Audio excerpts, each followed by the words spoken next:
Salam, salam outsider, le débrief commence maintenant.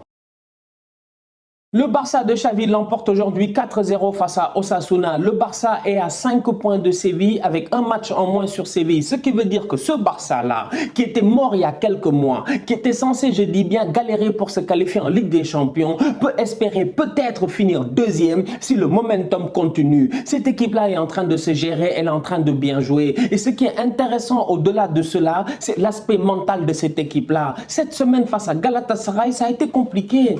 Ça a été compliqué. Offensivement parlant, ils ont galéré. Ils n'ont pas réussi, je dis bien, à concrétiser les occasions qu'ils ont eues. Et au-delà de cela même, ils n'ont pas réussi à se créer beaucoup d'occasions. Aujourd'hui, ils sont arrivés face à Osasuna et tout a changé automatiquement. Sur le terrain, quand même, franchement, pour la première fois depuis quelques semaines, Ferran Torres peut être 100% plébiscité. Bravo Ferran.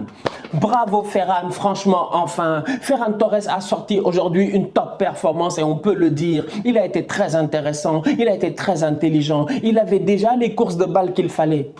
On le savait déjà, on l'a vu, je dis, plusieurs fois jouer, on savait que le boy est intelligent. On sait très bien qu'il est capable quand même aujourd'hui d'ouvrir le jeu, de lire les courses, de prendre l'espace. Tout ça, on le savait. Son problème, c'était la finition. Les fans du Barça ne voulaient pas, je dis bien, en Ferran Torres, un deuxième Ousmane Dembélé. C'est-à-dire un boy qui est pétri de talent, mais qui n'est pas capable de terminer les occasions. Aujourd'hui, Ferran Torres, il a claqué un doublé et sincèrement, en toute honnêteté, j'espère que ce doublé-là va le mettre bien. Bien, je dis bien, j'espère que ça va le mettre bien. J'espère que mentalement, ça va le lancer. Ça va lui permettre, je dis, enfin de prendre le plein potentiel de ce qu'il est capable de faire parce que Ferran est capable de finir des occasions comme il l'a fait aujourd'hui. Sa finition plat du pied, elle était parfaite. Son penalty plat du pied, petit filet à côté du poteau, c'était parfait. Franchement, belle performance de la part de Ferran. On a hâte de le voir dès cette semaine face à Galatasaray parce qu'il n'a pas mis de triplé aujourd'hui. J'espère qu'il a gardé le troisième but pour Galatasaray parce que là-bas en Turquie, ce ne sera pas simple. Vous-même, vous savez, environnement hostile, stade bouillant, supporters fous, ça risque d'être chaud. 5 buts en 6 matchs pour Pierre-Emerick Aubameyang en Liga, il n'y a rien à dire. Il s'est acclimaté au championnat. Oba, dans tous les cas, on savait déjà que c'est un top player. Aujourd'hui, encore une fois, il l'a montré. Il a claqué son but, un but d'attaquant. Il est bien positionné. Ce qui est le plus intéressant, c'est la connexion entre les deux. Et quand je parle des deux, je parle de deux joueurs qui ont déjà eu l'occasion de jouer ensemble à Dortmund, Dembélé, Aubameyang. Franchement, en toute honnêteté, aujourd'hui, on a vu Dembélé Aubameyang de Dortmund. Au-delà de ça même, on a vu le Dembélé de Dortmund, tout simplement. Parce que Aubameyang, ce qu'il a eu à faire à Dortmund, il l'a fait à Arsenal. Dembélé, ce qu'il a eu à faire à Dortmund, depuis lors, on attend, on n'a pas encore vu. Mais franchement, en toute honnêteté, depuis, déjà la saison passée, c'était pas mal. Mais cette saison, franchement, ces derniers temps, mais Dembélé, il est bluffant. Franchement, il est bluffant. Ce tocard-là est devenu trop fort. Il est là en train de donner des passes décisives. Oh! J'ai dit, appelez-le Ousmane Iniesta. Ousmane Iniesta Dembélé, franchement, il est tranquille, il est posé, il est intelligent. Les crochets, il savait déjà faire. On l'a vu aujourd'hui, plusieurs fois, il a fatigué les boys d'Osasuna, ils n'ont rien compris. Et hop là, les gars sont partis. Mais les passes décisives de Ousmane Dembélé, sincèrement, il en a mis 2. Il aurait même pu en mettre 3. Parce que si on compte celle qu'il donne à Riqui Puig, qui est parfaite, qui traverse toute la défense, le gardien fait l'arrêt, Puig marque après, mais franchement, Dembélé, bluffant. Et j'espère qu'il va continuer sur cette lancée-là, parce qu'en ce moment, Ousmane Dembélé est en train de produire du très beau jeu.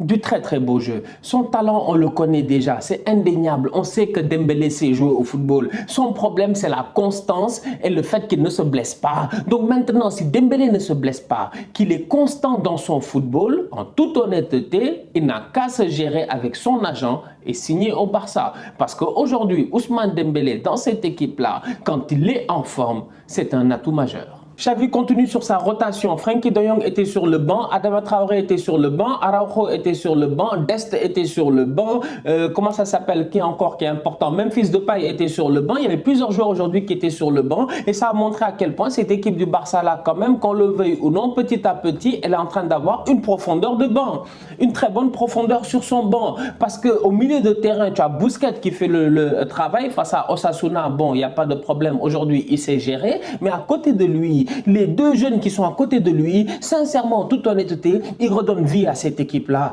Gavi et Pedri, c'est deux excellents joueurs de football. Pedri, à chaque match, il est sensationnel.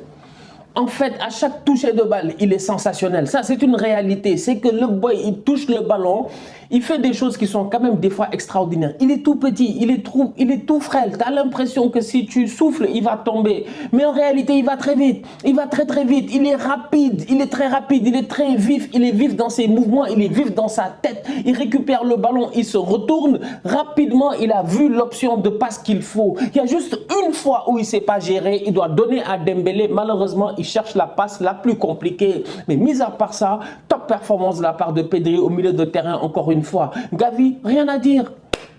17 ans, 19 ans, vous vous rendez compte? Vous vous rendez compte? Moi, je suis là toute la journée, je regarde des équipes jouer, mais il n'y a pas un milieu de terrain jeune comme celui du Barça avec la maîtrise de celui du Barça. Quand même, à un moment donné, il faut être sérieux. Chelsea a joué Newcastle aujourd'hui, c'est des N'Golo Kanté, des Kovacic en fin de match qui rentrent, des Jorginho, etc. Je sais pas moi, c'est des adultes majeurs, vaccinés, vainqueurs d'Euro, champions du monde, ce que tu veux. Arsenal joue, c'est Thomas Partey, Granit Xhaka, c'est des adultes majeurs, vaccinés, ce que tu veux. Les autres du Barça, là, ils jouent avec des gamins, des enfants. Des bois, ils peuvent pas aller en boîte de nuit. Il y a des pays, je dis bien, ils peuvent même pas sortir, ils peuvent aller nulle part. Ils sont mineurs dans la plupart des pays. Il y a des pays, c'est 21 ans, non? La majorité. Ils sont mineurs. Ils sont mineurs, franchement. Donc aujourd'hui, on va être très sérieux. C'est des gamins, mais qui dégagent une assurance telle que c'est bluffant. Au milieu de terrain, franchement, aujourd'hui, dans ce match face à Osasuna, malgré la domination des Catalans, la circulation de balles et les prises de décision par les gamins au milieu de terrain, encore une fois, ça a été bluffant. Tu as l'impression qu'ils ont 10 ans d'expérience alors qu'ils sont arrivés dans le football avant-hier. Incroyable. Belle rentrée de la part de Riqui Puig. On va être très sérieux, j'ai été surpris. Quand je l'ai vu rentrer sur le terrain, je me suis dit, c'est pas Riqui. C'est pas Riqui, c'est incroyable. Ça fait longtemps que j'ai pas vu Riqui. Et Riqui, aujourd'hui, il est rentré, il a claqué son but. Et franchement, on va être très sérieux, il a été très bon. Sa rentrée a été excellente. Il a été dans le tempo du match. Le problème souvent avec Riqui, c'est qu'on sait qu'il a du talent. On sait qu'il sait jouer au football, il n'y a pas de problème. Il nous l'a montré dès ses débuts. Au début, les gens oublient, mais quand Riqui, Pedri, tout ça, là, les gars commencent à jouer, dès le début, on est bluffé par les deux. Le problème, il est simple, c'est qu'il y en a un qui a eu la confiance du coach, qui a continué à jouer. Il y en a un autre qu'on a traité de taupe du vestiaire et je me demande à savoir c'était taupe de quoi? Taupe de rien du tout, parce que si c'était vraiment une taupe, tout le vestiaire se serait retourné contre lui. Donc Ronald Koeman avait placardisé le petit Riqui et ça a freiné sa progression. Ça a freiné sa progression. Franchement, ça a freiné sa progression. Le boy Riqui, la saison passée, il n'a pas assez joué. Il n'était pas en confiance. Il n'avait pas la confiance du coach. C'était compliqué. Peut-être que ça va prendre du temps avant que Xavi le remette sur les rails. Mais Riqui peut être pertinent. Il n'a pas envie de partir. Chaque année au mercato, ces derniers temps, le Barça essaie de s'en débarrasser, de l'envoyer en prêt, de faire des échanges, tout ça. Il ne veut pas.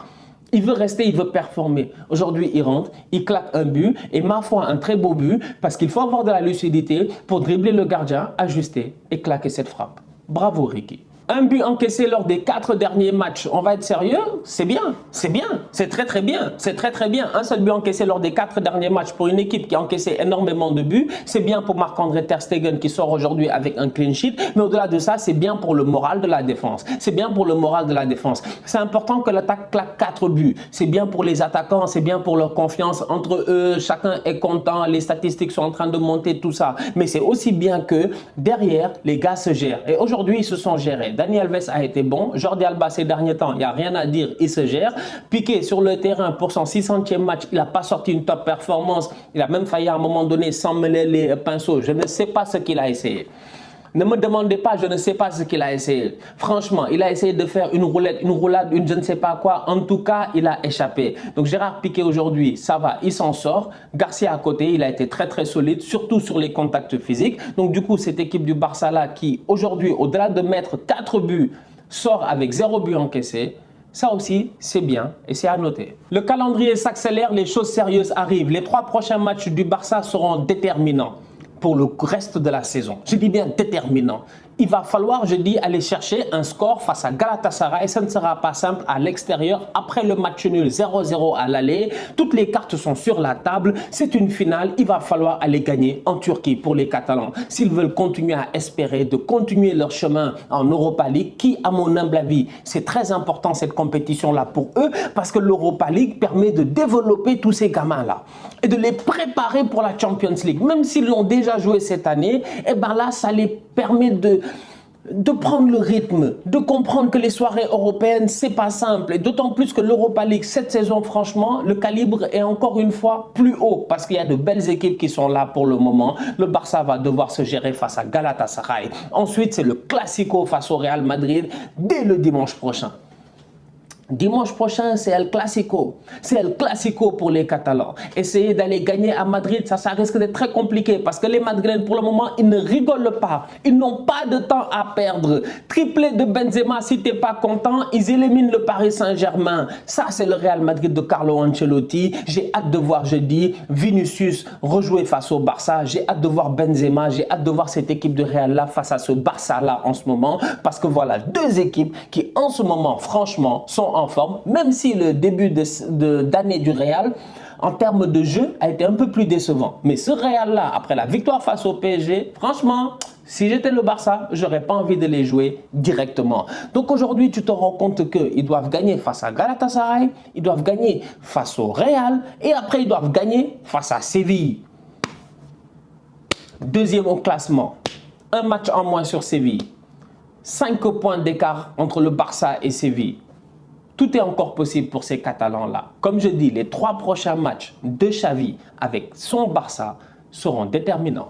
Bonne chance à eux. La famille, on se capte très bientôt pour un nouveau débrief. D'ici là, on continue à liker, on continue à partager, on s'abonne, on s'abonne, on s'abonne. On est ensemble, on reste en santé, c'est le plus important. Tous outsiders.